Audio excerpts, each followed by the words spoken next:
আমি যদি জানতে পারি আপনি একজন অমুসলিম যিনি ইসলাম গ্রহণ করেছেন, আমি আপনাকে আরও বেশি ভালোবাসব এবং আমি আপনাকে ভালোবাসি ভাই।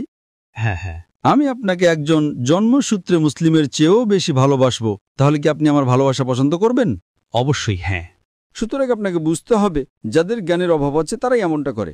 আমার জন্য মাশাআল্লাহ একজন চীনা মুসলিম, মাশাআল্লাহ, আমি আপনার সাথে আরও ভালো ব্যবহার করব, আরও খুশি হব, যাতে আপনি দিনের উপর অটল থাকেন।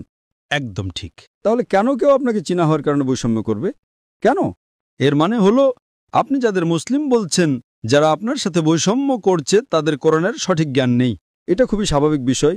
এমনকি ভারতেও কিছু গ্রাম আছে যেখানে মানুষ মনে করে, ও আমরা শক্তিশালী, আমরা সাইয়েদ, আমরা শেখ। কিসের সাইয়েদ আর কিসের শেখ? আমি আপনাকে আগেই বলেছি, এই আয়াতটি বলে যে শ্রেষ্ঠত্বের একমাত্র মাপকাঠি হল তাকওয়া। যদি কেউ এই কারণে বৈষম্য করে যে ও তুমি একজন খারাপ মানুষ, তুমি প্রতারণা করো, তুমি মদ্যপান করো, তুমি জুয়া খেলো, তাহলে ঠিক আছে, তা গ্রহণযোগ্য। কিন্তু শুধু চীনা হওয়ার কারণে যদি কেউ আপনাকে বৈষম্য করে, তার মানে সমস্যাটা তার মধ্যেই। আপনি কি বুঝতে পারছেন? হ্যাঁ। তাই আপনার উচিত তাদের জন্য দুঃখবোধ করা।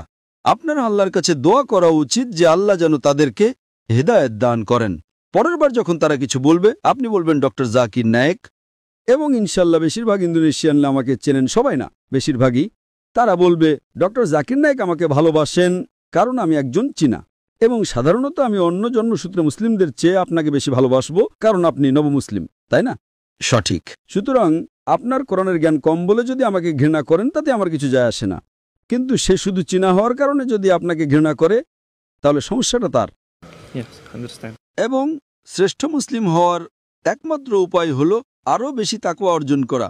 শুধু 5 ওয়াক্ত নামাজ না, তাহাজ্জুদ পড়া, সালাত দোহা পড়া, বেশি করে দান করা, এইগুলোই আপনাকে শ্রেষ্ঠ করে তুলবে। তাই আপনার উচিত মুসলিমদের জন্য দোয়া করা উচিত। আল্লাহ ইয়াহদিক, এটা হলো আরবি শব্দ যার অর্থ আল্লাহ যেন তোমাকে হেদায়েত দান করেন।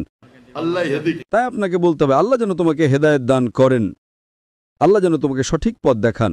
সুতরাং এটা অজ্ঞতা এবং জ্ঞানের অভাবের কারণে হয়। তারা বুঝে কোরআন পড়েনি, তারা অনুবাদ সহ কোরআন পড়েনি। তাই আপনার আল্লাহর কাছে কৃতজ্ঞ থাকা উচিত যে অন্তত তিনি আপনাকে হেদায়েত দিয়েছেন, তাই না? তাই আমরা আল্লাহর শুকরিয়া আদায় করি যে তিনি আমাদের হেদায়েত দিয়েছেন। এই লোকেরা মুসলিম পরিবারে জন্মগ্রহণ করেও কোরআন বোঝে না, সুতরাং আপনি তাদের চেয়ে ভালো মানুষ। আশা করি উত্তরটা পেয়েছেন। ধন্যবাদ ডক্টর জাকির নায়েক। জাযাকাল্লাহু খায়রান। যাই হোক, আমি ডন্ডিকে বেশি ভালোবাসি কারণ সে চীনা। এমনকি ডন্ডিকেও আমি বেশি ভালোবাসি, সে চীনা, তাই সে আমার আরো কাছের। মাশাআল্লাহ, আল্লাহ যেন তাকে হেদায়েত দান করেন এবং ইনশাআল্লাহ তাকে আরো শক্তি দিন যাতে সে অন্য মুসলিমদের দিনের পথে নিয়ে আসতে পারে। আমিন। ফর Pak Dondi, takbir। মাশাআল্লাহ।